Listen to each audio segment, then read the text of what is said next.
بسم الله الرحمن الرحيم.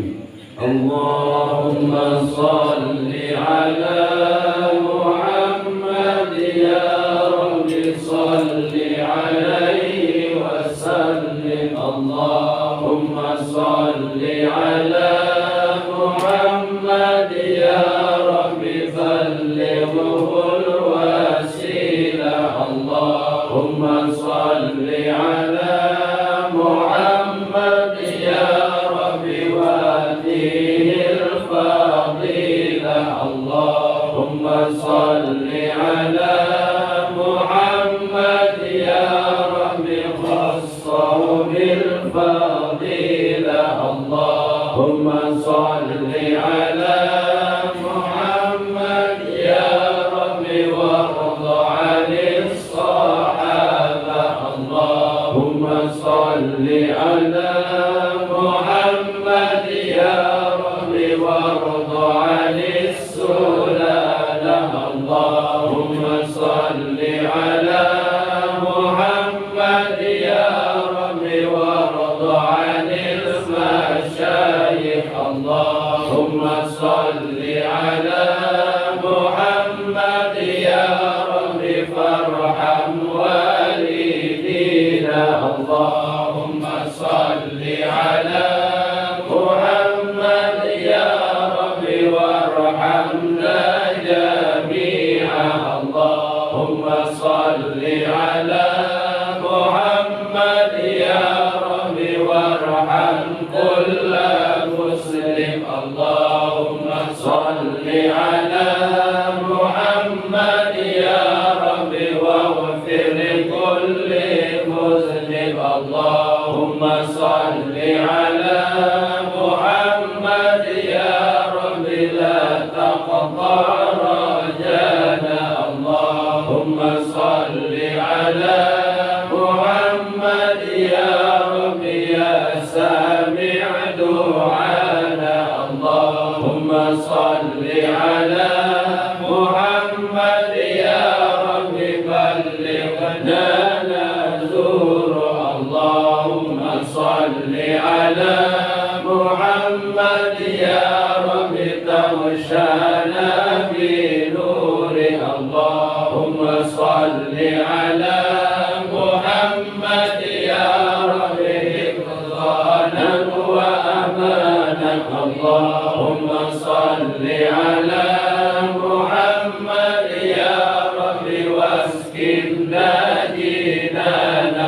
اللهم صل على محمد يا رب وانرنا من عذابك. اللهم صل على محمد يا رب وارزقنا الشهادة.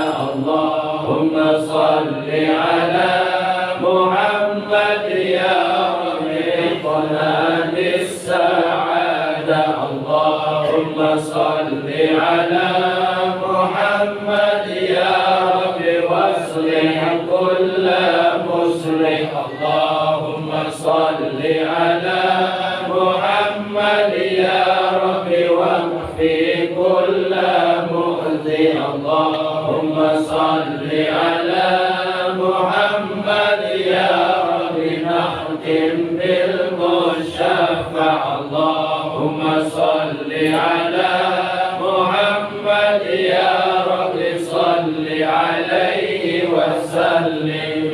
يا عالم السر منا لا تأتيك الستر عنا وعافينا واعف عنا وكلنا حيث كنا.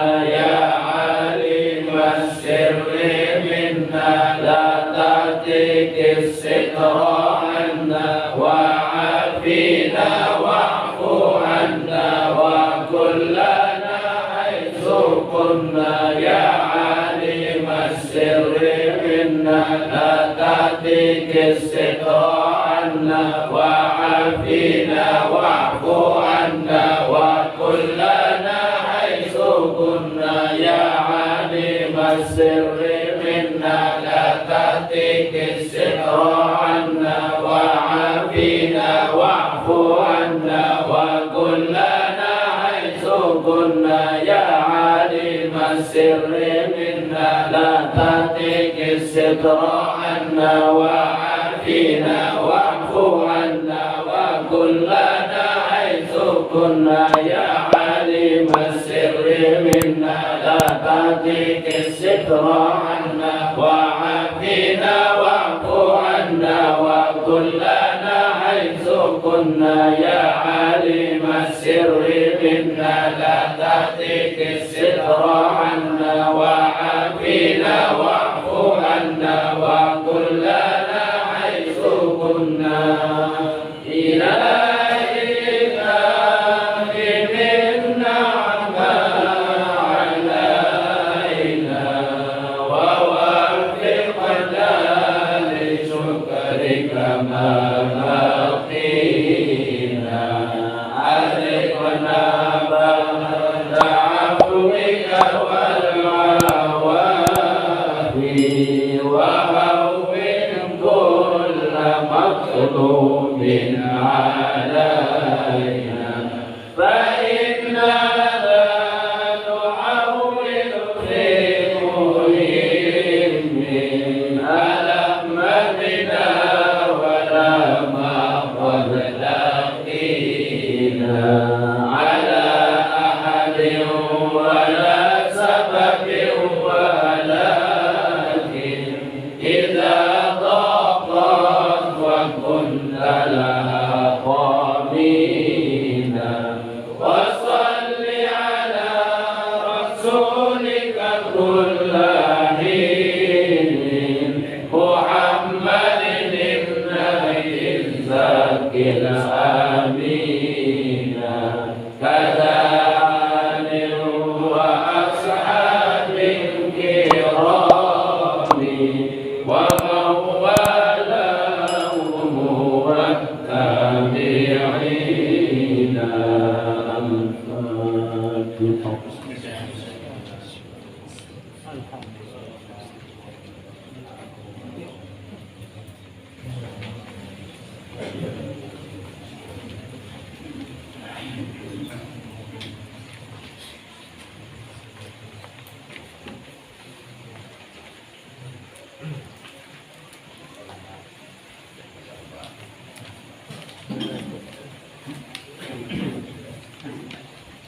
بسم الله الرحمن الرحيم.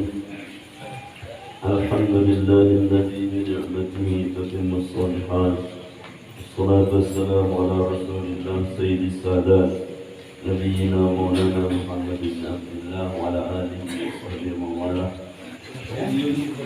الحمد لله الذي بنعمته تتم الصالحات، والصلاة والسلام على رسول الله سيدنا ونبينا محمد بن عبد الله وعلى آله وعلى صحبه وأصحابه أجمعين. اللهم اشرح لنا صدورنا ويسر لنا أمورنا واحلل عقدة من ألسنتنا يفقهوا قولنا. اللهم يسر ولا تعسر به الخير.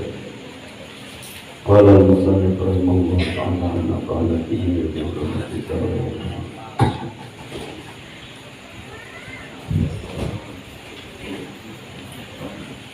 Faslun anu kitab misalnya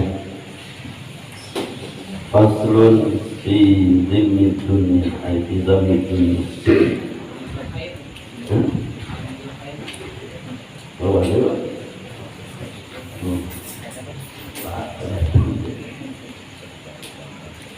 faslun fi alamatil khair ay hadha faslun fi alamatil khair. Ini adalah satu pasal menjelaskan tentang tanda-tanda kebagusan. Artinya dengan tanda-tanda si bagus pada dengan atau tanda-tanda perbuatan itu baik atau orang itu baik. Qala alaihi salatu wassalam, Rasulullah SAW bersabda, alamatus sabr. Adapun tanda-tanda sabar, pertama berarti sabar itu yang terbaik. Tidak mungkin disebutkan di antara kebaikan-kebaikan jelui kan kebaikan jelui ya. Al khairu kullal khair. Kebaikan itu segala kebaikan. Pokok aku masih orang baik ya baik ya. Karena akal kita itu memang punya tabiat untuk mengenali yang baik. Yang pun tersebut ma'ruf lawannya mungkar. Kalau diperintah amar ma'ruf berarti kita diperintah untuk yang ma'ruf. Ma'ruf itu artinya arafah. Arafah menjadi ma'ruf, artinya sesuatu yang dikenal, diketahui baik. Oleh apa? Oleh akal kita. Sehingga dikeluarkan takdirannya oleh ulama, ma'ruf itu ma'arafahul akal. Apa yang dikenal baik oleh akal yaitulah ma'ruf ya. Mungkar itu dari angkara yungkiru ingkaran wa mungkar. Mungkarno artinya ma'angkarul akal. Mungkarno kebalikan apa sih dia nekangku isi akal. Nah berarti potensi akal manusia ini mengenal setiap kebaikan, mengenal setiap keburukan. Sehingga ia berdua hati semakin bersih. Semakin bersih hati kita ya, tentunya semakin kenal dia peka ya, kebagusan-kebagusan. Apa yang membuat hati kita itu tertutup, sulit kita peka. Kadang ada ron, kalau ron ala qulubihim min Allah Ta'ala. Ada ron, ada hijab, ada penutup di dalam hati-hati mereka, sehingga kita ini kurang peka melihat kebaikan ya. Padahal sesuatu itu baik, kadang parantu yang tidak bagus ya. Padahal akal hati mengatakan baik. Saking kebiasaan kita tidak menuruti cahaya hati, maka yang kita seharusnya kenal sebagai baik menjadi tidak baik. Makanya dikatakan kullu ma'rufin shadaqah. Setiap si ma'ruf, segala yang bagus itu masuklah sedekah. Apa ya kebagusan gawe deh sedekah wah ya. Mengadu dalil lah tuh ya. Misalkan dia nyapu dia balik dia bagus atau dia bagus. Arak sih dia bagus nyapu.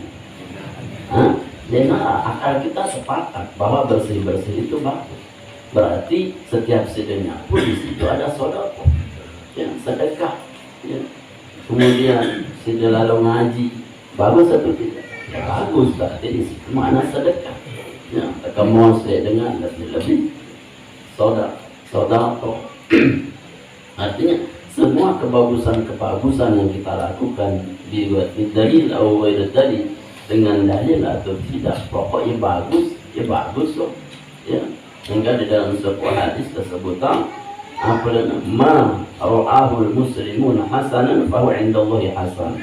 Apa si anggapnya isi dengan muslim mukmin lu bagus, maka menurut Allah Ta'ala ya bagus. Ya bagus ya. Lagu tulen-tulen su dengan si Islam si kafah si jaga daripada maksiat. Kemudian dia sembahyang Quran berselapukan gue saudari. Kenapa? Menurut dia, tapi menurut ulama atau menurut orang-orang yang betul-betul di dalam keimanannya. Karena Nabi mengatakan, kenapa mereka itu dipandang oleh Allah baik atau mereka pandang? Lianna ummati la tajtami'u fi dhalalah. Karena dia mungkin umat kuno kena sepakat untuk melakukan kesesatan. Ya, dia mungkin dengan melakukan kesesatan menetulan-tulan iman Islam. Ya, sehingga akal dan hatinya itu digiring menuju ma'ruf, mana kebagusan. Anu selaku kebagusan gawe wah apa sih parang de bagus gawe wah mangan parang de bagus mangan wah ya ini baik. Jadi si akarwan lagi parang de bagus itu kan memang sudah mungkar, sudah diingkari oleh akal. Artinya yang memang itu secara fitrah, secara fisik kita baik, secara dokter juga baik. Ya silahkan tanpa menunggu dalil. Kenapa? Karena itu baik. Yang baik itu baik. Nah, di antara kebaikan-kebaikan yang banyak itu tersebutlah isi Rasulullah. Si pertama tentunya yang tadi itu adalah sabar. Berarti segala kebagusan itu tempatnya di sabar. yang pernah terpejuluk kadang melihat dalam Al-Quran, sholat itu didahului oleh kata sabar. Wasta'inu bis sabri was sholat. Dahulukan sabar ketimbang sholat. Aku bukan berarti dari kanggo buang sholat, pokok sabar wah juga sebaik. Ya bukan. Itu namanya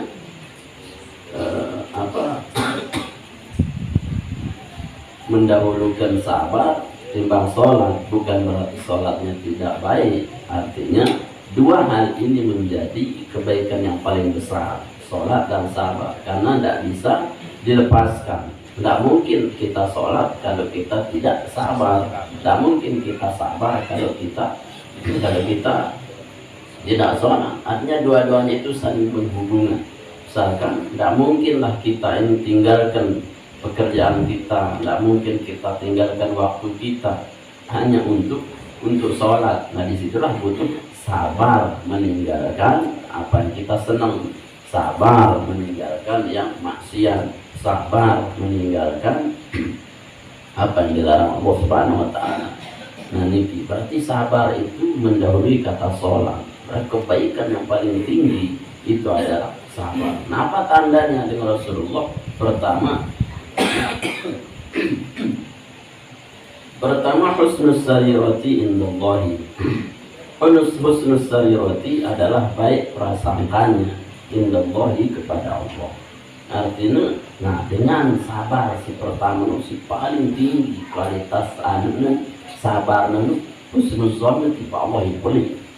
Karena yang dia dapati semuanya itu husnul zon ke Allah. Kita Allah saja.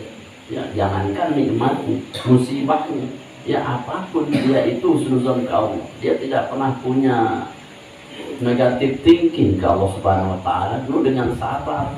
Ya, sehingga dia melihat seluruh masalah yang diberikan untuk dia kepada Allah kembalikan dengan kebaikan-kebaikan. Ini yang termusibah, pasti Allah mendatangkan kebaikan-kebaikan. Ya, Sayyidina Umar anaknya ukurannya ya mati, ya alhamdulillah Allah, ya sebut saja ini turut tak ini makom tinggi sampai kesembilan. Kenapa? Karena dia tidak melihat musibahnya, yang dia lihat adalah di balik musibah. Yang dia lihat apa? Alhamdulillah, dengan musibah ini aku melihat ada derajat dari Allah. Di balik musibah ini aku melihat ampunan dari Allah. Di balik musibah ini aku melihat ada kabar gembira dari Allah. Ya ngaku berarti dengan penggitan musibahnya apa sih penggitan? Manfaat dari sabar. Itu artinya husnul zonnya bangun terus ke Allah Subhanahu wa Ta'ala. Kita kan kadang tenggerumun diri api kalau aku berdua dia termontor sepeda dia nggak datang. Itu artinya apa? Husnuzon kau. Anda tidak sabar kalau begitu. Jadi yang pertama tingkatan sabar paling tinggi itu bersenadi husnuzon kepada Allah Ta'ala atas apapun yang ada. Khairihi wa syarrihi min Allah. Baik dan buruknya dari Allah. Tapi pastinya seburuk-buruk yang kita dapati kalau kita kembalikan ke Allah pasti dia berubah menjadi sebaik-baik keadaan. Cuman waktu saja. Waktu kadang itu kan Allah baratas tajilu. Pasti datanglah urusan Allah baratas tajilu. Dendek yang terburu-buru, dendek encong-encong pada masanya akan terjadi. Kita susah. Berapa lama kita susah? Husnuzon lah. Yang sejeluk-jeluk susah lah. Lalu terganti sebulan senang dan seterusnya. Artinya husnuzon yang pertama kepada Allah. Aku Nabi sering berdoa kadang, Allahumma inni as'aluka husnuzon bika. Nabi, ya Allah, aku ngandang terus husnuzon tiba dikaji. Nah penting husnuzon tiba Allah tekan, husnuzon tiba Allah Ta'ala yang dan terus sebelik terus mau ke murkan Allah Ta'ala tidak tersebut sabar. Kemudian yakni wa husnul khidmati. Kemudian sebaik-baik khidmat, khidmat pelayanan kepada Allah Subhanahu wa Ta'ala. Artinya dengan tanda dengan sabarnu ukuran dengan musibahnya dia tidak kehilangan khidmat ke Allah, artinya dia kehilangan ibadah. Ya, ada musibah sayang kencang ibadahnya, ada nikmat kencang ibadah, artinya dia kehilangan khidmat. Itu nih kan banyak kehilangan khidmat. Khidmat artinya pelayanan, pengabdian ke Allah Subhanahu wa taala. Untuk mau proyek lui, kapal lui baru khidmat. Lalu menua ngerit kadang telang atau sebaliknya pas ngerit kayak musik pas duit kadang telang. Nah begitulah kita ya. Seolah-olah kita ini memperalat Allah Subhanahu wa taala. Jadi artinya sebaik-baik orang yang sabar itu tanda-tandanya adalah dia terlalu khidmat ke Allah. Musibahnya tidak membuat dia kehilangan ibadah, atau nikmatnya justru tidak membuat dia kehilangan ibadah. Kan wahlu itu contoh nih sejarah-sejarah di Al-Quran. Contoh orang yang tidak sabar atas ujian harta, kan Fir'aun dan Qarun. Itu kan diuji juga. Ya berarti apa? Nikmatnya tidak membawa sabar. Ya. Seharusnya dia khidmat ke Allah lewat apa? Lewat nikmat yang banyak itu. Ya. Atau sebaliknya diberikan ujian kemiskinan, kefakiran, justru kehilangan ibadahnya pada Allah Subhanahu wa taala. Niki ampuk ndek teu jari maranono apapun kondisi kita, mau Covid-19 ukuran, mau umi corona, mau papuk corona ukuran, apa-apa ya tetap khidmat ya Allah taala ndi ndek ukuran itu terhalang untuk khidmat ke Allah. Ya Ali wahai Ali, lil mu'mini salasu alamatin. Orang mukmin itu telu tanda. Artinya mukmin yang sejati. Ya, mukmin itu 3 tandanya. Pertama, bughdul man. Dia benci harta. Benci harta. Wa bughdun nisa'i, benci perempuan.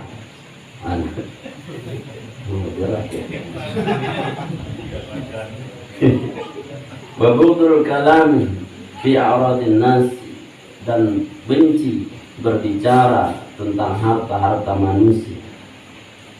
Nah artinya tanda-tanda dengan mukmin ya, mukmin sikulan mukmin ya, ini kan apa masalah tasawuf ya, paling tinggi ya. Namun itu ya kadang memadukan antara fikih dengan tasawuf ya. Kalau tasawuf, nah ini hadis tasawuf nih, jadi ada hadis tasawuf, ada hadis muamalat, ada hadis fikih. Namun ini didasarkan hadis untuk tasawuf. Artinya apa? Bahwa orang yang mukmin itu harus dia membenci harta, kemudian membenci perempuan, kemudian membenci ngomong-ngomong tentang harta-harta orang lain. Artinya masalah keduniaan wah dia demen. Nanti ciri-ciri dengan si mukmin. Artinya wah kelasnya ini kelas maqam aulia, maqam wali. Menito jadi dia demen senina. Justru kan Rasulullah, apakah tidak bertentangan kalau Nabi mengatakan hubbiba ilayya min dunyakum salat, paling ku demen di dunia, aku cinta di dunia ini teduh paling demenang. Nah, tapi Rasulullah kan ini bentuknya dunia saja. Pertama kata Nabi An-Nisa, saya senang wanita. Justru beliau mengatakan jadi tidak senang perempuan. Tapi hadis lain, yang paling saya cintai di dunia ini 3, perempuan, kemudian abdi, wangi-wangian, yang ketiga ya jualat qurrataini bis shalah, aku dijadikan kesejukan hatiku di dalam sholat. Apakah ini bertentangan dengan hadis Nabi SAW? Sementara ini 2 hadis, maka ini tidak bertentangan dengan ulama hadis ditarjih. Artinya kalau Rasulullah tentunya semua yang diniatkan akhirat itu tidak kepada larinya ke dunia, bentuknya dunia, tapi karena niatnya lillahi ta'ala, maka yang dicintai dunia itu menjadi bagian dari akhirat. Rasulullah mencintai wanita, artinya mencintai wanita untuk disayangi, untuk dikasihi, untuk diajak menuju Allah Subhanahu wa taala. Berarti kan bukan semata-mata dunianya, tapi untuk mengajak dia ke Allah. Mengajaknya ke Allah itulah berarti dia jadi cinta akhirat sebenarnya, tidak cinta dunia. Ya. Cinta wangi-wangian.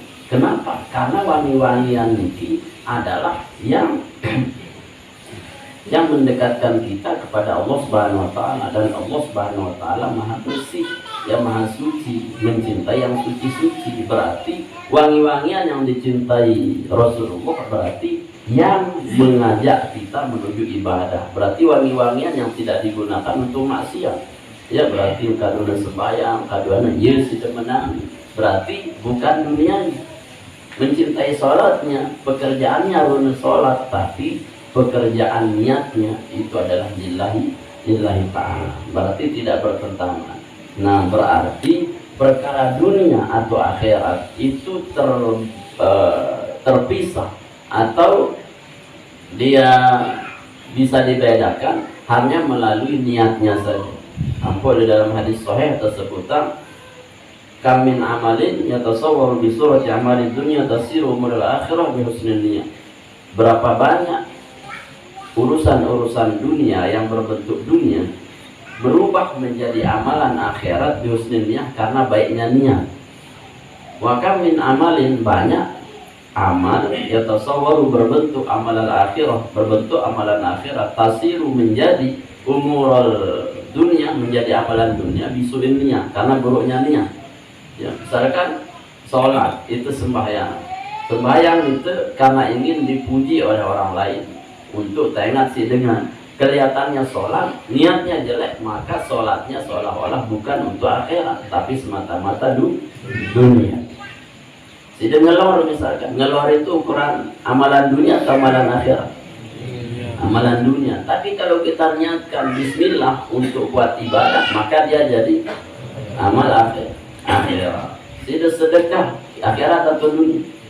Akhirat. Tapi niatnya ampun ta'ajum dengan berarti berubah menjadi dunia saja. Atau sekedar kemos misalnya. Kemos itu dunia atau akhirat? Darah kemas akhirat. Kemas itu dunia. Maka ketika niatnya untuk memberikan orang lain bahagia, maka menjadi kemas akhirat. Tergantung niatnya.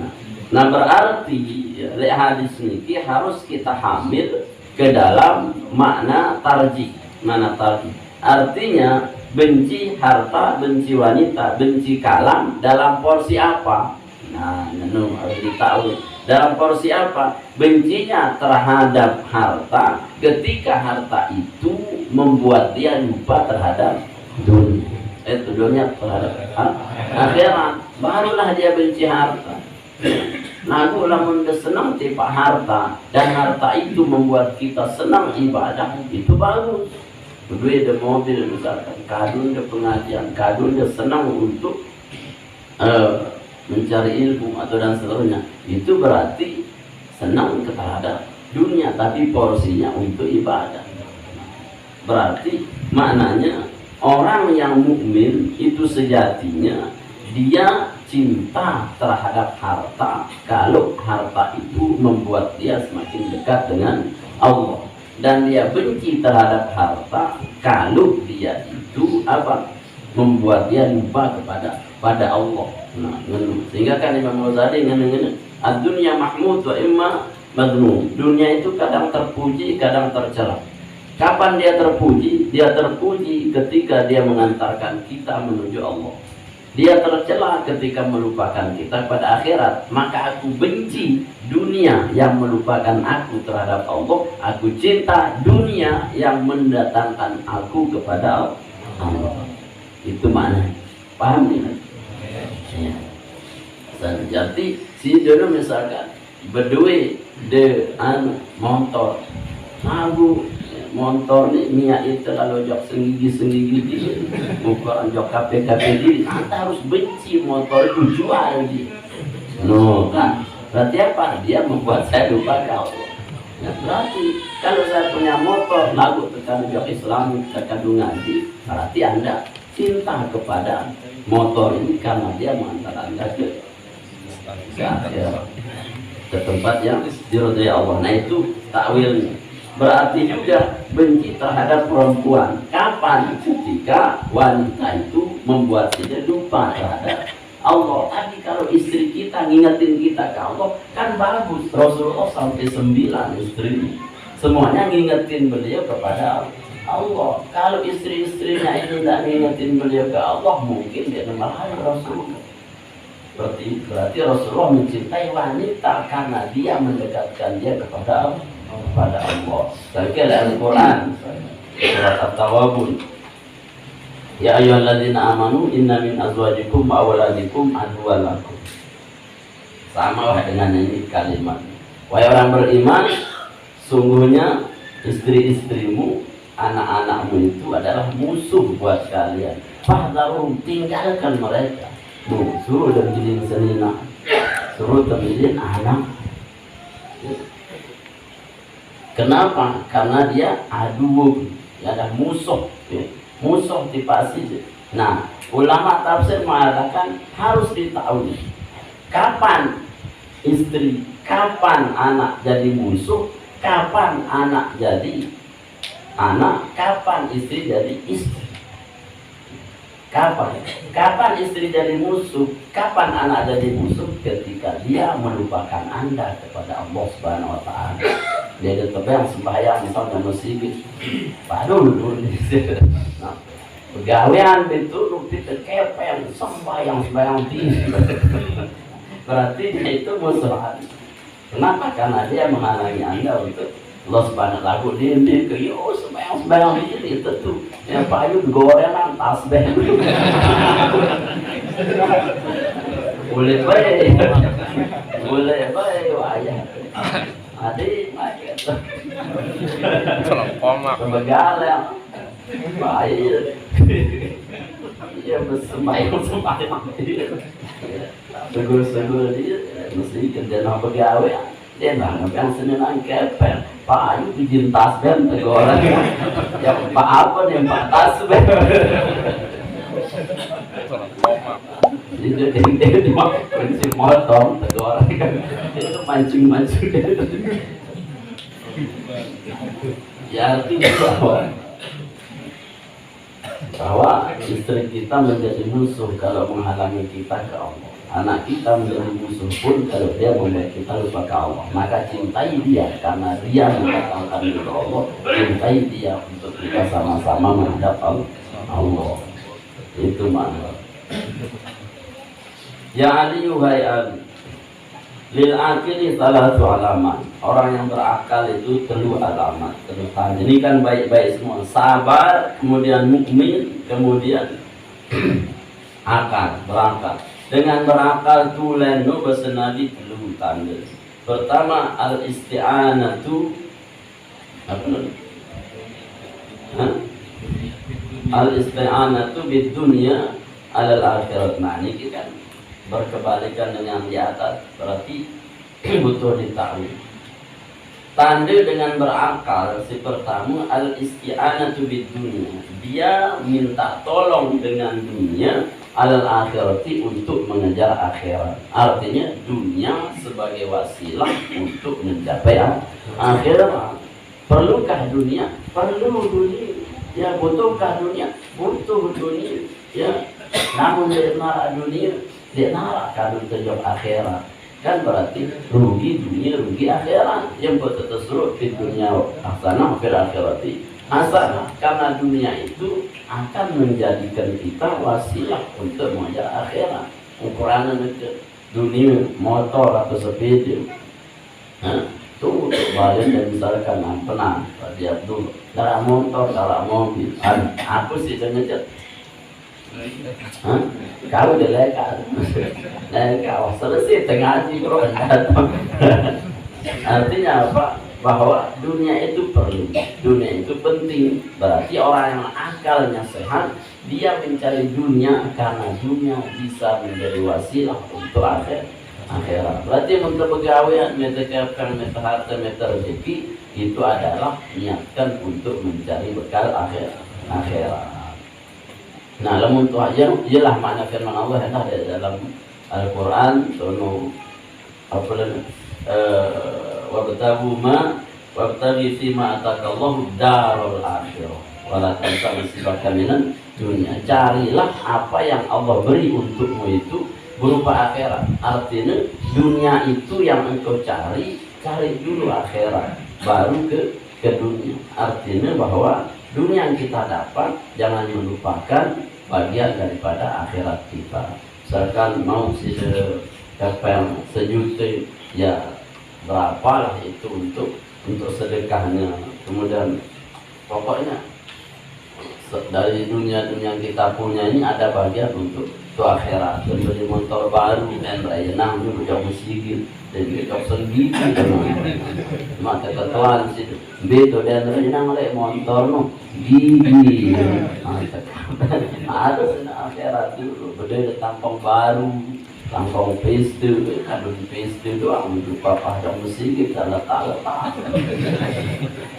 nuju angkat yang tampang baru, sekarang baru harus yuk terkadang yuk jauh akhirat, jauh sholat yuk. Apa mau endah bagian dengan si berapa yang ini kadang jauh SD, hingga SD tergantung malah dia seketuan cuma betul tampang baru nolai SD.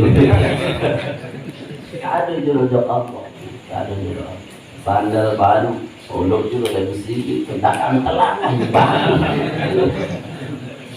Di bagus sandal terang lebih sedikit berarti jadi saksi dia jelas lebih sedikit. Ya, tuh merawasan sandal aku saksi ya Allah aku telang lebih sedikit. Ya mimpi yang mungkin dia telang lebih sedikit. Berjatuh telang berarti dia lebih sedikit.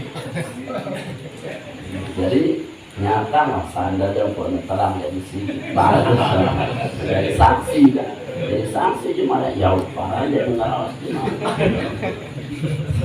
simpai itu salah.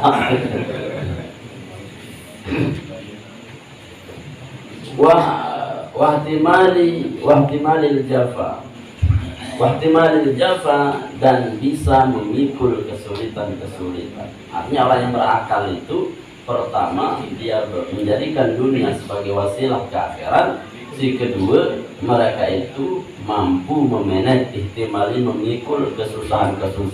Artinya apa yang menjadi kesedihan dia menjadi putus asa, susah, senang, pokok ihtimalul jafa. Dia itu bisa memikulnya. Pokoknya ya tahu sih kelola, tahu sih manage susahnya itu sehingga dia tidak kehilangan akhiratnya. Susah-susahan pokok ngombentak susah nenu selesai dengan tidak meninggalkan ibadahnya pada Allah Subhanahu wa taala. Yang ihtimalul jafa dia cekat Tuhan dengan mengenuh artinya dia sekali-kali ngerumun, dia sekali-kali ngerumun di ukuran tabang hujan naraun panas saraun apa kanggo panas sedikit. Nah, ihtimalul jafa ini mati rasanya. Itu orang yang berakal. Wasabru 'ala syada'id dan sabar atas besar-besarnya ujian. Artinya dengan si berakal itu bagaimana dia sabar atas ujian Allah Subhanahu wa taala. Ia tulen berakal. Walil alim salatu alamat. Kemudian orang alim itu perlu alamat. Pertama fasidul kalam, benar perkataan, jujur. Jadi dengan alim itu adalah tandanya tentu harus benar akan dia katakan, artinya jujur. Kemudian ijtinabil haram, meninggalkan yang haram, itu tandanya. Kemudian tawadhu'i dan tawadhu, artinya dengan alim tawadhu, meninggalkan yang haram, jujur. Namun kuat lekah dan di mana alim. Mana masih pagah-pagah jadi mana alim. Mana wah nundok ya. Nah, bukan berarti nunduk, artinya tidak membesarkan diri dengan ilmu. Walituqa salasu alamat, dan orang yang bertakwa itu 3 tanda, telu tanda dengan takwa. Pertama, yattaqil kizba, dia takut kepada bohong, jarang berbohong. Wal khubutha, dan kotoran-kotoran, takut kepada berbohong dan melakukan hal-hal yang kotor. Wajali susyari, dan takut duduk kepada keburukan-keburukan. Wa yad'u syatral halali makhafatan an yaqa fil haram, dan dia mengajak ya, kepada separuh halal karena takut an yaqa fil haram, untuk wa yad'u syatral halal, dan dia meninggalkan separuh dari yang halal makhafatan, karena takut an yaqa fil haram, untuk jatuh ke dalam yang haram. Artinya dengan si takono tandanya telu dia ngiram aja, dia demen tokol lek si lengi-lengi, kemudian dia demen si kotor-kotor. Artinya perkataan-perkataan yang kotor, tempat-tempat yang kotor. Kemudian dia itu meninggalkan yang halal pun karena juga tak jatuh kepada yang takut pada yang haram. Ada syubhat-syubhat mula. Tinggalan syubhat itu kan hukumnya tidak jelas. Maka man waqa fi syubhat waqa fil haram. Bahasa Nabi, saya jatuh oleh barang syubhat dan jatuh oleh barang haram, berarti dia warok lah istilah ini, dilin si haram hatta barang syubhat. Ya Ali, wahai Ali, disidqi salatu alamatin, bagi kejujuran itu telu tanda. Jujurnya bagus, telu tanda. Kitmanul ibadati, menyembunyikan ibadahnya. Kitmanul ibadah, sembunyikan ibadahnya. Artinya seolah-olah dia narak dengan nawah, kecuali itu kanca Allah Subhanahu wa taala. Ya, lagu ibadah juga kan kadang harus sirron wa alani, ya, terang-terangan dan harus secara sir. Kapan terang-terangan? Ya berjamaah ke masjid, ukurannya kan terang-terangan. Ya. Jadi kita tahu berumah jauh masjid, mungkin biasa dia berkelubur, dia tahu. Karena memang salah satu hikmah berjamaah fadilahnya agar kita dikenal oleh saudara kita bersama muslim, silaturahim, ya. Silaturahim itu namanya ibadah yang alani, terang-terangan, tidak bisa disembunyikan. Menyebut si delau, aku tidak tahu ini wahai ibadah itu sembahyang. Ini kan dalilnya bukan, ya, bukan. Artinya kapan yang sir, kapan yang alani. Yang alaniah di masjid ketika sholat wajib. Yang sir, sembunyikanlah sholat sunnah kita. Angkanya paling afdol, sholat sunnah itu tidak di masjid. Nah, boleh. Balik, kembali, ampun dia tidak tahu. Nah, ukurannya malik, ukurannya di tahajud, jemaah misalkan lek puasa, be afdol, dia tahajud berjamaah, lu ini nyasi di Islam, atau lek mesa-mesa di kamar atau kerja sendiri, be afdol. Bukan karena si abot ke Islamic Center, ya, karena memang faedah sirnya itu lebih utama di sir. Dia bilang Nabi afdalus salatu, ya, afdalus salatu lil maktubati fil masjid wa afdalus salatu bis sunnati fi buyutikum. Seabdal salat sunat di Bali, seabdal salat wajib di dalam masjid. Berarti ada hikmah-hikmah yang diinginkan oleh Rasulullah. Aku lamun wajib berjamaah ke masjid itu ada nilai alaniah terang agar kita menjalin hubungan silaturahim.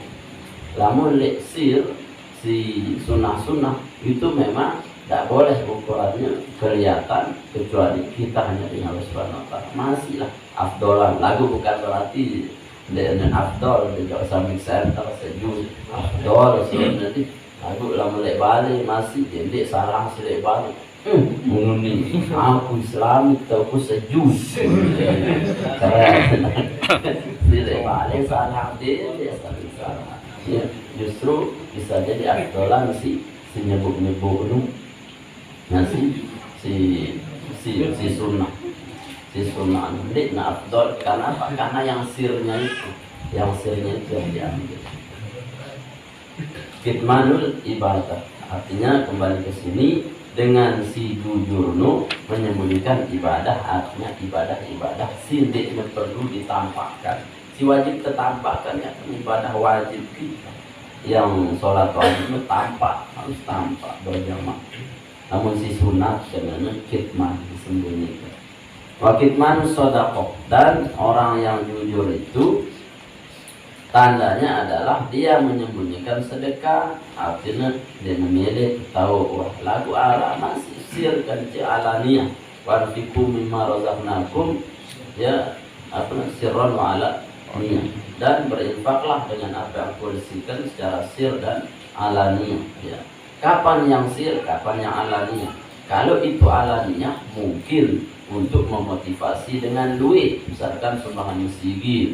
Nih sumbangan Pak Abdullah 1 juta untuk bangun masjid, sila batur-batur si kelebihan rezeki segera ada kalah si Pak Abdullah beli. Nah itu namanya harus alanya. Kenapa? Ada unsur motivasi membangun rumah Allah. Nah itu anda membangun. Nah dia wah alaniah ya Jumat misalkan ini sebut tarunku, sebut wah Abdullah atau sebut wah Fulan, ini sebut barang si Marabot telah menyumbang si Fulan 5 juta di masjid. Yuk keren diri lah.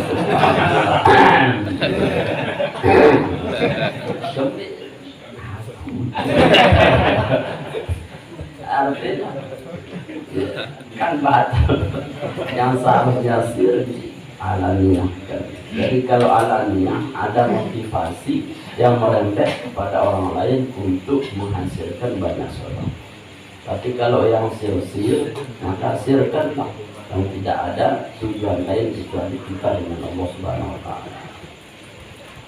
Kemudian kitmanul musibah, menyembunyikan musibah. Nah iya sih sedikit kadang itu kan bercerita itu selaku musibah tuh cerita ukurannya nih begitu itu kayak desko cerita, kayak bok cerita selaku cerita dengan tahu sekampung mana ya susah ukuran mana Facebook, mana Instagram, mana WA iya susah doang.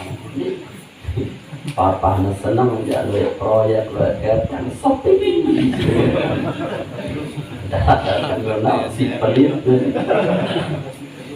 itulah manusia. Jadi dengan si jujur dalam sedekah adalah mereka yang menyembunyikan musibah. Ukuran arah masalahnya kedua dengan enam yang bagus. Tapi kapan juga dia dialami, semuanya fleksibel. Kapan yang alamiah, kapan yang sir. Ketika dialamiahkan, dijelaskan, tidak disirkan. Ketika musibah itu kita mencari solusi, mencari motivasi takziah lah misalkan. Cara musibah ini, jadi itu dan kejuruan, pendapat, masukan, curhat lah kita agar dia bangkit lagi gairahnya. Itu boleh. Seperti saksi yang harus menceritakan aib dengan si saksi yang ya menjadi saksi loh. Dia nyerita si saksi yang aib nih dia terganggu. Ini menjadi saksi. Menjadi saksi cerita selalu. Ya, arah ibu-ibu malik curhatan lagu aib sama matiang dia terganggu cerita bulik betul kembali curhat ya tuan guru ya demele cerita aib pun artinya apa kalau untuk solusi untuk kita mencari jalan keluar silahkan didiskusi tapi bukan untuk diumbar semata-mata orang lain tahu dan kasihan tidak kami sedikit. Ya Ali wa Ali lil abidi salatu alamat. Abid orang yang ahli ibadah itu perlu tanda. Pertama yang kitu nafsahu wa yuhasibuha wa yutilul qiyamah baina yadillahi ta'ala. Orang yang ahli ibadah itu perlu pertama yang kitu nafsahu, dia itu bisa menahan diri menahan diri artinya lamun emosi, lamun nafsu, lamun selengi-lengi ya ukuran nafsu amarah itu dia bisa menahan diri, menasiri ukuran tahu anda diri. Nah ini ahli ibadah ya, jadi girang siri yang darah dengan ahli ibadah, wali-wali nu girang siri, ada wali siri darah, jadi tahu dengan udah kirim siri telang kewalian angka tanda wali nu yang gerang siri ketemu doang itu kombe ketemu doang ukuran tanda dengan jari wali darah apa ketemu ahli ibadah saya apa tahu angka kiri wayuhasibuha dan dia menghisap dirinya. Jadi dengan si abid nu terus sedang mereka milik nanti hasibu qabla an tuhasabun, hisap diri sebelum kita hisap. Dia cekat hisap diri, kekurangannya itu dia hisap dirinya sehingga itu menjadi motivasi untuk memperbaiki kekurangannya. Kemudian dikatakan dia cekat hisap diri, kekurangan kita menjadi kekurangan yang tetap atau bertambah menjadi kekurangan. Saya nggak itu dia menghisap diri. Ya, seharusnya dengan kita menghisap kita perbaiki atau si kurang sempurna atau si kurang sempurna. Nah, kalau mendapat cekat menghisap karena yang kurang itu menjadi tambah kurang atau dia semakin jelek berhari-hari. Kemudian yang ketiga yutilul qiyam bainadillah, dan dia memperpanjang berdiri di hadapan Allah Subhanahu wa taala. Jadi abid nu tanda si ketelu ye ngone nganjang sembahyang di dalam salat di Allah taala. Artinya untuk Allah dia lama abid itu. Rasulullah kan selaku laku bena alim, bena abid, bena zahid, bena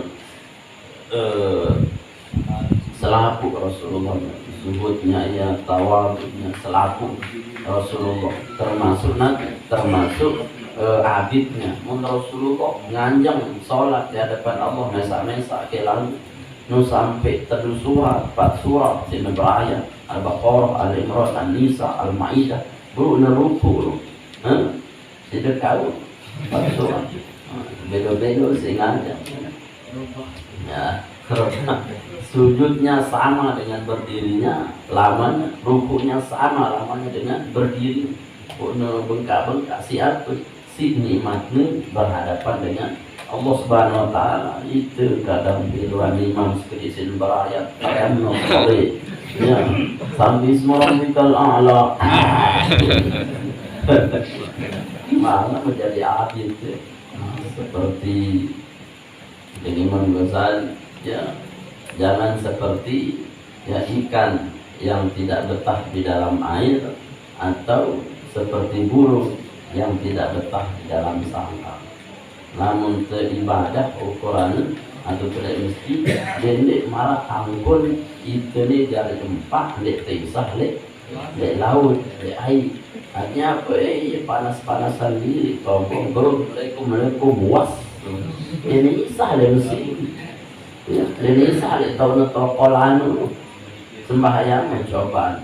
Ya, mereka buas sunyi wah kelet seolah-olah ini sehari air padahal jari 4. Ada 4 ini sehari air. Itu anehnya kata Imam Ghazali. Ya, ampu itu kan kadang ngenu kadang detisah mencokol pikir detisah mereka buas lincah tuh. Padahal udah tokor biasa mendak. Kan ibaratnya kita itu di masjid itu di air ya, yang kita diberikan kesejukan. Ini jambe para angkut jadi ya isah dalam kurungan ngenu mas. Dia betah ya dalam ibadah seolah-olah perlu ngaji serir baca Quran. Wah panas tombong. Papa mungkin ngerokok betah isam siapa ada 4 si salah sasaran 4 si betah darat yang betah air. Nah ini dengan soleh. Jadi tandanya adalah dia memperpanjang qiyamnya di hadapan Allah Subhanahu wa taala. Berarti duit salat itu ahli Rasulullah paling duit salat. Waris saleh wallahu a'lam bissawab. Alaihi karena sedikit kita mungkin dengan kelihatan dari sekali. A'udzubillahi minasyaitonir rajim. Bismillahirrahmanirrahim. Alhamdulillahi rabbil alamin wassalatu wassalamu ala asyrafil mursalin sayyidina wa nabiyyina maulana Muhammadin wa ala alihi wa sahbihi wasallam ajma'in. Allahumma barik lana fi asma'ina absarina qulubina quwwatina وأزواجنا ذريتنا تب علينا إنك أنت التواب الرحيم. اللهم أنزل الرحمة والنعمة والصحة والسلامة والبركة والعافية والمغفرة والرضوان علينا في هذا المجلس برحمتك يا أرحم الراحمين. اللهم بارك لنا في رجب وشعبان وبلغنا رمضان. اللهم اجعل جمعنا هذا جمع مباركا مرحوما وتفرقنا بعد هذا تفرقنا سنا موفقا معصوما. اللهم آت نفوسنا تقواها وزكها أنت خير من زكاها أنت وليها ومولاها. اللهم اهدنا لصالح الأعمال والأخلاق فإنه لا يهدي لصالحها إلا أنت واصرف عنا سيئها فإنه لا يصرف عنا سيئها إلا أنت برحمتك يا أرحم الراحمين. ربنا آتنا في الدنيا حسنة وفي الآخرة حسنة وقنا عذاب النار. صلى الله على سيدنا محمد وعلى آله وصحبه وسلم والحمد لله رب العالمين. الفاتحة.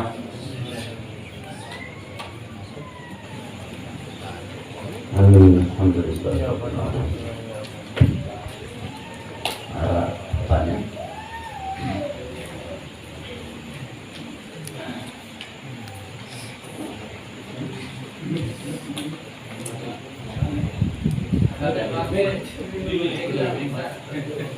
Langsung nih.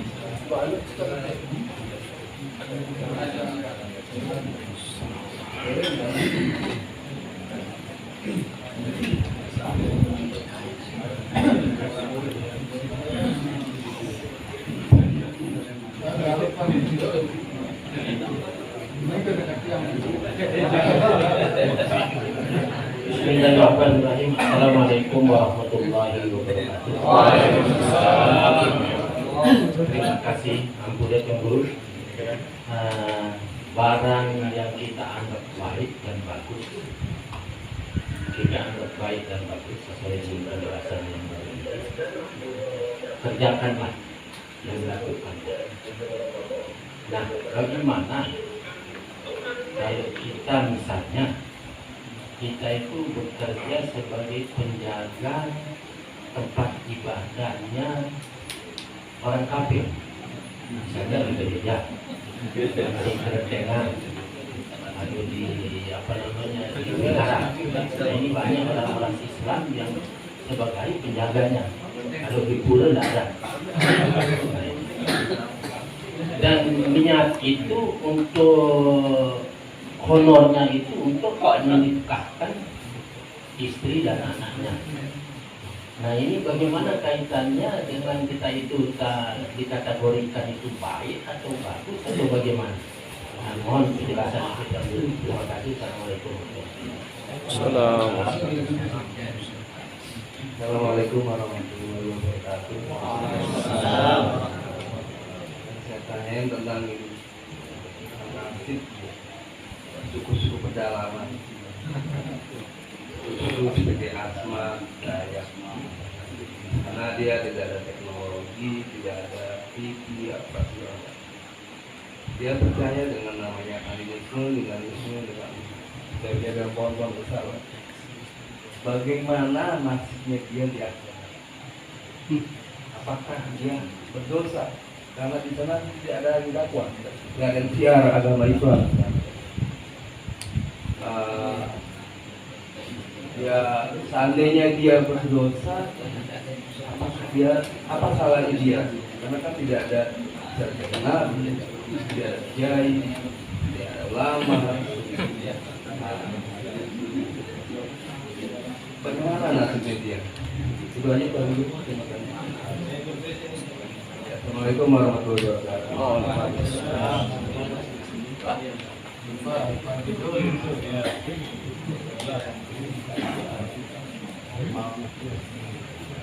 Bismillahirrahmanirrahim. Assalamualaikum warahmatullahi wabarakatuh. Kaitan dengan amalan sir dan terang-terangan tadi Tuan Guru, khusus untuk sholat sunat rawatib tadi sudah dijelaskan bahwa yang wajib itu di masjid. Tapi untuk rawatib ini sulit rupanya kita mau pisah jauh dengan pelaksanaan untuk yang dengan yang wajib. Itu yang pertama. Dan yang kedua, khusus untuk sholat tasbih, kita dengar Tuan Guru penjelasannya yang sering kita dengar Tuan Guru bahwa yang lebih afdal dikerjakan itu menjelang waktu tahrim di hari Jumat itu. Jadi kalau kita kerjakan di rumah, kapan kita ke masjid ya, jadi habis waktunya. Mohon penjelasannya Tuan Guru karena afdalnya kan di menjelang zuhur itu. Terima kasih. Assalamualaikum warahmatullahi wabarakatuh. Assalamualaikum.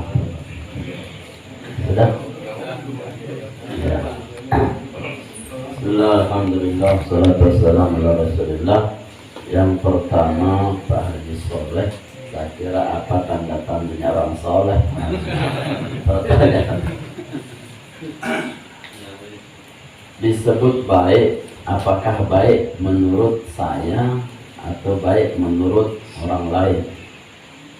Kalau kebaikan yang menurut saya itu bisa jadi kebaikan yang berdasarkan kepribadian dan ego kita. Kalau kebaikan itu sudah disepakati ulama, tentunya disebut tadi muslimun, tidak mungkin sepakat untuk melakukan kesesatan, maka kebaikan yang disepakati oleh ulama itu menghasilkan hukum dua. Kalau dalam Ahlus Sunnah wal Jamaah ada hukum ijma, ada qiyas. Ijma dan qiyas ini adalah hasil dari ijtihad ulama untuk apa? Menghukum sesuatu yang belum jelas di dalam Al-Quran hadis, tetapi dibawa ke dalam konteks ijma, kesepakatan ulama karena dianggap itu baik, atau dikias berdasarkan Al-Quran hadis yang belum ada kasusnya. Sekarang ada kasusnya, maka itu dikiaskan karena sama-sama ilatnya. Misalkan dalam kiasnya Imam Syafi'i, kalau dulu itu namanya khamar, ilat keharamannya adalah memabukkan, hukumnya haram. Kalau hari ini namanya ekstasi, namanya narkoba sabu. Apakah hukum narkoba sabu sementara dia itu tidak ada pada zaman Nabi? Maka itu kias namanya. Kiasnya apa? Diambil persamaan ilat. Apa persamaan ilatnya? Yakni sama-sama memabukkan. Berarti kata ulama, seluruh yang memabukkan itu haram, apapun namanya. Ya, narkoba, ekstasi berarti haram. Itu namanya hukum kias. Padahal tidak pernah disebut oleh Nabi sabu-sabu, ekstasi, apa, tidak ada kan? Bukan bidah dolalah malah. Jadi itu namanya kias. Nah sekarang pertanyaannya, apakah anggapan baik saya itu secara pribadi yang dimenangkan, atau anggapan baik saya itu secara kelompok? Kalau kata ulama yang menyangkut tentang hukum-hukum agama, maka itu harus menyangkut kebaikan yang disepakati oleh ahli agama. Paham maksud saya? Ya. Kalau untuk hukum-hukum dianggap baiknya, itu harus menunggu kesepakatan orang baik seperti ulama. Maka dia punya fatwa di situ. Fatwa ulama tentang menjaga gereja misalkan, ya fatwanya ulama misalkan MUI itu boleh dalam arti tasamuh, toleransi boleh, itu kesepakatan ulama. Sekarang kesepakatan itu belum menjadi konsensus untuk kita ikuti atau tidak, kembali keyakinan kita masing-masing. Kalau saya mengatakan kebaikan itu tidak ada di situ, Kalau pribadi saya, ya maka saya bisa jadi tidak anggap baik dia di situ menurut saya. Berarti kalau menurut saya tidak baik, saya tinggalkan. Ya. Tapi kalau kata ulama ini sudah baik ukurannya, maka Anda di situ lakukan atau tidak, terserah Anda melihat itu baik atau tidak. Yang penting dari ulamanya sudah punya kesepakatan untuk menghukum itu. Sama lah, paling contoh paling kecil vaksin. Vaksin ini kan dari babi, ya, karena tidak ditemukan selain unsur babi. Kata ulama darurat, MUI darurat karena belum ada vaksin selain dari babi, maka halal hukum. Itu kesepakatan. Berarti boleh diikuti atau tidak? Boleh. Kenapa? Karena ulama sudah punya fatwa. Kalaupun nanti fatwanya salah, maka dia bertanggung jawab. Karena apa? Karena Anda tidak punya keputusan di situ. Nah sekarang kalau ulama itu sudah sepakat halal vaksin, Anda masih ragu tentang baiknya itu, maka jangan kerjakan. Paham maksud? Ya, jangan kerjakan. Kalau Anda masih ragu, dalilnya dakma ya ribuka ilama la ya ribuka, tinggalkan yang meragukanmu menuju yang meyakinkan. Nah, artinya ulama punya konsep untuk merumuskan hukumnya dianggap baik dalam hukum, sementara Anda silakan menganggap itu ragu atau tidak, silahkan sesuaikan dengan keyakinan masing-masing. Kalau Pak Haji Soleh itu mengatakan menjaga gereja itu bagian daripada keburukan, kejelekan, kajuman, ya silahkan, itu menurut Anda. Tapi menurut kesepakatan ulama boleh untuk tasamu, toleransi, ya toleransi. Tentunya mereka sudah punya dalil-dalil yang kuat. Kita di sini tidak usah berdebat tentang itu dengan alim, ada berdebat. Kita menurut bahwa kalau lagu menderagukan tidak apa-apa untuk ditinggalkan. Itu maksudnya.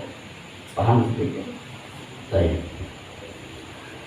Jadi untuk menganggap sesuatu itu baik dalam konsep hukum Islam harus berporos kepada fatwa kesepakatan ulama. Kalau untuk pribadi jangan main dihukum. Ya, jangan hukumin diri itu. Aku tua halal, ya bagus sini. Kenapa bisa dengan tua? Iya, itu hukum pribadi. Kenapa orang bisa menghukumi semasa dia keinginannya saja? Ya. Tapi selama itu baik, ya, pribadi dan semua orang menganggap itu baik ukurannya, ya silahkan saja. Tidak bergantung hukum. Misalkan nyapu lantai dengan sapu hijau, bid'ah atau tidak? Bid'ah atau tidak? Kan dilarang sapu lagi. Yang tidak, anggap apa? Nadzafatun minal iman, bersih itu bagian daripada iman. Ngombe-ngombe sudah bersih, apa pegaduhnya berarti itu sunnah. Ya, itu udah sikat gigi, arak Pepsodent lah.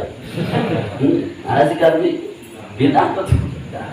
Yang tidak, kembali lagi nadzafatun minal iman, bersih itu iman. Pokok segala bersih itu iman. Itu iman. Nah artinya yang seperti itu hukum-hukum yang kita anggap baik, dan sudah mandi 10 kali sehari misalkan, pakai apa yang baik-baik seperti Allah. Kemudian si kedua, orang yang tidak sampai dakwah, ya, orang tidak sampai dakwah kepada mereka, apakah mereka itu mendapatkan dosa karena tidak sampainya dakwah? Tentunya tidak ada yang tidak sampai dakwah. Allah sendiri mengatakan wa ma kunna mu'adzibin hatta nab'atsa rasulan. Kami tidak akan mengazab suatu kaum sampai kami mengutus beberapa rasul.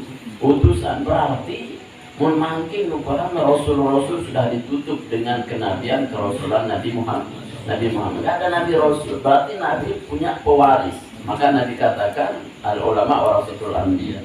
Pewaris Nabi lah yang berdakwah.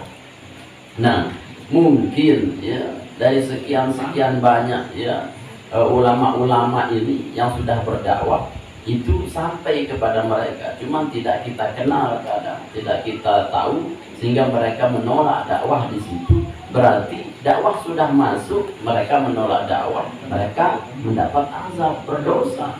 Apalagi hari ini kali gini tidak ada internet misalnya. Dengan waktu TV, radio, ukuran informasi begitu tersebar luas, maka tidak bisa dikatakan belum sampai dakwah. Atau mungkin ya dengan luas pedalaman jauh daripada ya bisa jadi belum sampai dakwah, mereka tidak berdosa karena fatrah ukuran launya tersebut dengan ashabul a'raf antara surga dan neraka dan negara hukum bisa Allah ya, dikatakan masuk neraka tidak, masuk surga tidak, 50-50 ya, 50-50. Nah, artinya kita harus nuzon bahwa Allah tidak meninggalkan suatu kaum kecuali Allah putus utusan-utusan. Angkatan jumlah Nabi Rasul dia terhingga lagu si wajib tahu ala selain kan yang tidak kita ketahui itu banyak ya, apalagi Nabi itu penuh sampai 2000-an ya, 2222-an, Rasul saja 313 total yang tidak kita ketahui. Ada sebagian ulama mengatakan bisa jadi angka Siddhartha Gautama itu adalah bagian daripada Nabi. Lagu saya melesetkan ini yang dipelesetkan oleh pengikutnya mengatakan dia Tuhan, padahal ajarnya adalah kasih sayang. Kasih sayang itu adalah ar-Rahmah. Saja di lagu itu pelesetan pada sumber Nabi Isa kita anggap Tuhan oleh orang Kristen. Apakah Nabi Isa menganggap dirinya Tuhan? Kan tidak, cuma dipelesetkan menjadi Yesus oleh orang yang tidak bertanggung jawab. Nah itulah wallahu a'lam. Kemudian apa Pak? Sir masalah rawatib disirkan. Memang Rasulullah tidak pernah sholat rawatib di masjid. Ya kenapa? Karena rumah beliau dekat dengan masjid. Sampai Nabi katakan, ya bagilah dua bagian daripada sholat rawatib. Seandainya engkau sholat rawatib ya 2 rakaat di rumah, maka berikan sholat rawatib. Seandainya engkau sholat rawatib di masjid, maka berikan bagian sholatmu untuk rumahmu dengan rumah. Artinya misalkan kalau zuhur itu ada 4 qobliyah atau ba'diyahnya. Ya, qobliyahnya Anda ambil sebelum ke masjid 2, nanti di masjid 2. Ba'diyahnya di masjid 2, pulang nanti 2. Itu cara mengakalin. Si penting di rumah kita punya kebahagiaan sholat rawatib itu. Tapi kalau memang kondisinya berbeda dengan Nabi, rumah kita jauh, kalau kita sholat sunat di rumah telat kan, berjamaah selesai, maka afdolnya tetap di masjid, walaupun secara terang-terangan, bukan alaniahnya yang dilihat, tapi kan tetap kita melakukan rawatib yang menghubungkan antara sholat wajib dengan sunat yang tidak terpisah ya, jadi satu kesatuan. Nah artinya silahkan di masjid, silahkan di rumah, tapi tetap paling afdol di rumah. Kemudian sholat tasbih itu sering kami sampaikan bahwa afdolnya di hari Jumat menjelang waktu tahrim, jeluno sholawat atau pasang sholawat. Ini yang paling afdol. Kenapa? Karena yang dilihat bukan semata-mata sirnya, tapi semata-mata ayam yaumul Jumat, hari Jumatnya, sayyidul ayamnya ya, yang dilihat. Apakah bertentangan antara sir yang seharusnya di rumah kemudian kita lakukan di masjid? Ya tidak. Kenapa? Karena kalau memang yang lebih afdol itu secara alaniah, kenapa kita tidak alaniah? Kenapa? Karena waktunya. Maka dia fleksibel sebenarnya. Kalau misalkan sholat tasbih di selain hari Jumat, ya ada afdol di siang hari itu, ada afdol. Ya, tapi kalau di hari Jumat, afdolnya itu di Jumatnya. Kenapa? Karena memang disitulah Nabi contohkan memperbanyak sholat di hari Jumat dan memperpagi-pagi datang. Berarti cepat kita datang diisi dengan sholat. Ini jelak datang lalu ya tidak sampai atau pojok atau main HP itu Bukan, ya hampir sholat itu semuanya. Yang jelas datang jam 10 untuk apa? Memperbanyak sholat sunat. Bukan masalah sir atau ananiyahnya, tapi memuliakan hari Jumat. Wallahu a'lam bishawab wa ilaihi jamaah. Cukup hadis. Subhanakallahumma bihamdika asyhadu an la ilaha illa anta astaghfiruka wa atubu ilaik. Assalamualaikum warahmatullahi wabarakatuh.